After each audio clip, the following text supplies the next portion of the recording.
Good afternoon, students. Today's session is for GNM Nursing second year students. The topic is trauma of kidney, ureter, bladder, and urethra.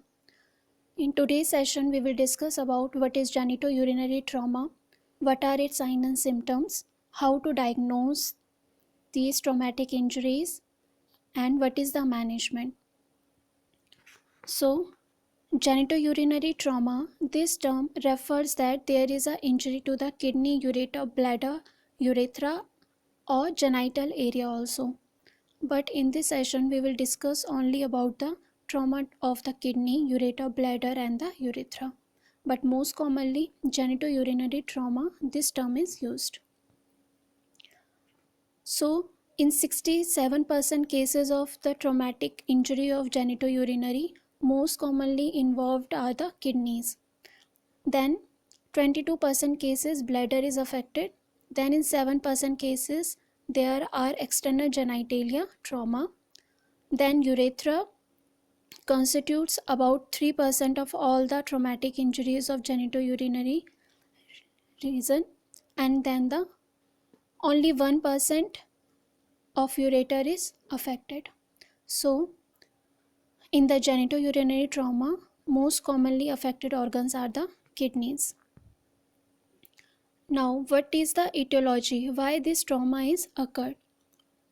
The renal and the urethral injuries are caused because of, first, in 80% of cases there is a blunt abdominal trauma. So there is a trauma to the abdomen and it is blunt in nature. It means it is not performed by those objects which whose have a sharp edges. So blunt abdominal trauma can be caused by if the person falls from a height, or there is a collision with the automobile, or there is a blow to the torso, or fracture of the pelvic region. This is first cause. Then second, there is a trauma of the thoracic region, the chest part. It is blunt in nature, and for example it can be caused because of rib fracture, lower rib fracture, that is 9 to 12th ribs are fractured, then this may cause the injury to the kidney and the ureters. Third cause is penetrating trauma. If there is a gunshot wound or the stab wound means that pointed object is used. So penetrating trauma can cause the renal and the urethral injury also, and the physical or the sexual assault. So these are the causes of the renal and the urethral injuries. These are blunt abdominal and the thoracic trauma, penetrating trauma, and the physical and the sexual assault. Then bladder injury. These are caused by the blunt abdominal trauma, pelvic fractures, penetrating trauma, contusion. Contusion is a type of closed wound. There will be no any external bleeding, but the blood vessels have been damaged. Here the skin remains very intact. Then iatrogenic causes, for example, it is because of any surgery or the procedure that is done. So bladder injury can occur if there was a surgery of pelvic region, or through the urethra surgery was performed, so it may lead to the injury of the bladder. So these are the causes of bladder injury. In this diagram, you can see the urethra. Urethra has four parts: penile urethra, bulbous urethra, and the membranous urethra, and the prostatic urethra. The penile and the bulbous urethra constitute the anterior urethra, and the prostatic and the membranous urethra constitute the posterior urethra. So, what are the causes of anterior urethral injuries? First is direct trauma to the perineum.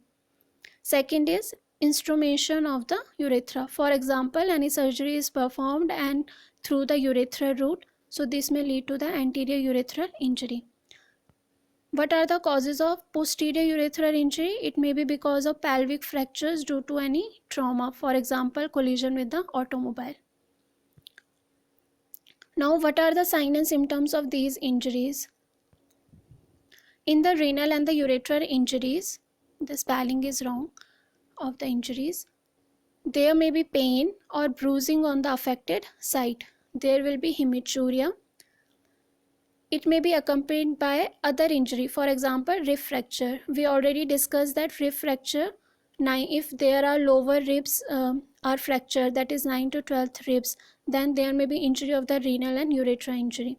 So hematoma may be present, and in cases of urethra injury there may be flank mass can be present, which is palpable, flank pain and the fever. In the bladder injury, the person will have a gross hematuria. The person will not be able to void, or there may be pain in the lower abdomen. In the urethral injury, at the urethral meatus, blood may be present, hematuria, and it may also cause hematoma in the scrotum. In the anterior urethral injury, because it is anterior, so the prostate may be normal, there may be tenderness, on touching there may be pain in the perineal area, and there may be hematoma. In the posterior urethral injury, person will not be able to void despite the person has a urge to avoid, and this may cause, if the person is unable to void, this may cause the distended bladder. There may be pain in the suprapubic region. Now, how to diagnose these traumatic injuries? First is collect the history from the patient, whether the patient had any road traffic accident or fall or collision with the automobile, maybe any rib fracture, pelvic fracture. Then physical examination is necessary. There is a pain, the mass, any blood at the site, hematoma present of the scrotum, etc. Then urine analysis is done, and then it may be macroscopic and the microscopic hematuria. In the macroscopic hematuria, there will be frank blood in the urine. It will be visible hematuria. But in the microscopic, we can't visually see the hematuria. But when RBCs are present in the urine, and we can observe this only under the microscope, then it is called microscopic hematuria. Then kidney function test. For the renal and the urethral injury, IV contrast CT is done. So through the vein, contrast agent is given and then CT is performed. Then IV pylography. Similarly, through the IV route, contrast agent is given and X-rays of the kidney, ureter, bladder is taken. In the bladder injury, retrograde cystography is done. It means contrast agent is injected into the bladder and then X-rays of the bladder are taken, or retrograde CT cystography, in which CT is used. Then urethral injury, retrograde ureterogram. In this, Foley's catheter is inserted, then contrast agent is given through this Foley's catheter, and then if there is a leakage of this contrast agent, it means there is a urethral injury. If the person is having any gross hematuria but there is no any other sign of urethral injury, then Foley's catheter should be placed. If there is a urethral injury and we can't insert the Foley's catheter, then we insert the suprapubic catheter. This catheter is also inserted into the bladder, but it is not through the urethra, it is through the abdomen, lower abdomen region. Now, what is the treatment of these traumatic injuries? If the person is having low-grade renal injury, it means there is just bruising or it is minor in nature, then provide bed rest to the patient, monitor the vital signs, monitor the patient for the hematuria, and administer the antibiotics. But if it is high-grade renal injury, it is major, we have to check whether the patient has a stable hemodynamic or not. It means vital signs are maintained or not. If stable hemodynamics are present, then we will provide double J uretral stent. What is that? In this diagram you can see it is a stent which is placed from the kidney to the bladder, and it is J-shaped at both the sides because the stent can be placed properly at its place. It will not deviate. So in the double J stent there will be no obstruction to the flow of urine, so the urine can be flowed directly from the kidney into the bladder. In this diagram is showing that there is a urethral stone. So because this stone caused the obstruction to the flow of urine, this stent is placed, which will directly allow the drainage of urine from the kidney to the bladder. Next, if the patient is having unstable hemodynamics, first double J stenting is done. Then second is exploration is done from where, in what organ there is a trauma, and then that defect is repaired. Third, nephrectomy is done. Partial or complete nephrectomy can be done depending upon the severity of the traumatic injury. In the case of urethral trauma, if the ureter are traumatized, then surgical repair may need or urinary diversion may need.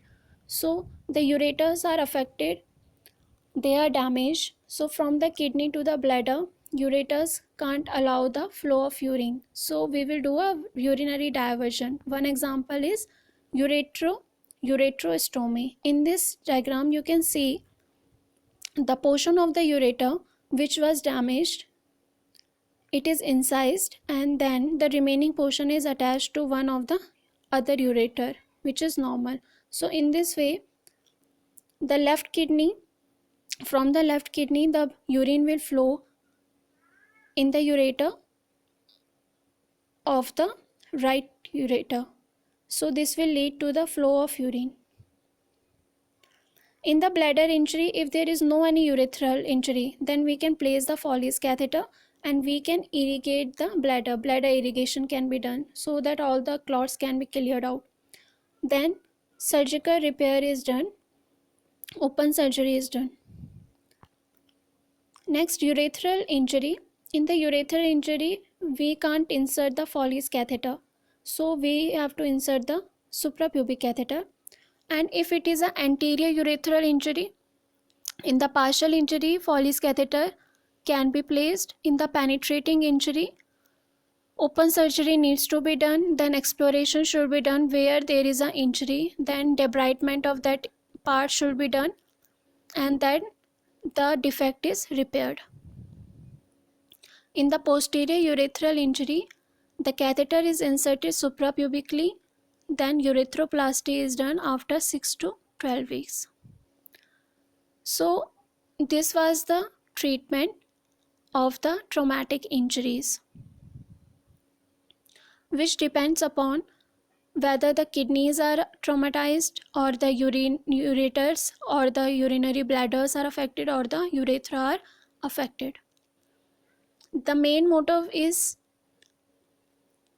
there must be the flow of urine must be maintained and the defect needs to be repaired surgically. Now, what are the complications of this trauma? There can be many complications. For example, in the early period, bleeding will be there, infection can occur, abscess can be there, urinary extravasation can be there.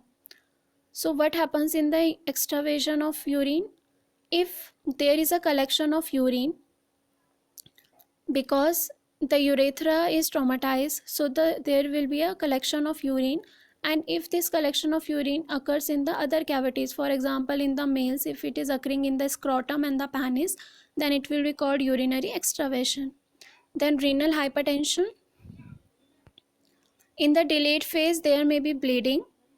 Hydronephrosis can be there because there is obstruction to the urine flow. There may be dilation of the kidney.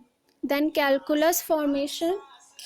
Then in the calculus formation, there will be formation of the calculi in the kidneys.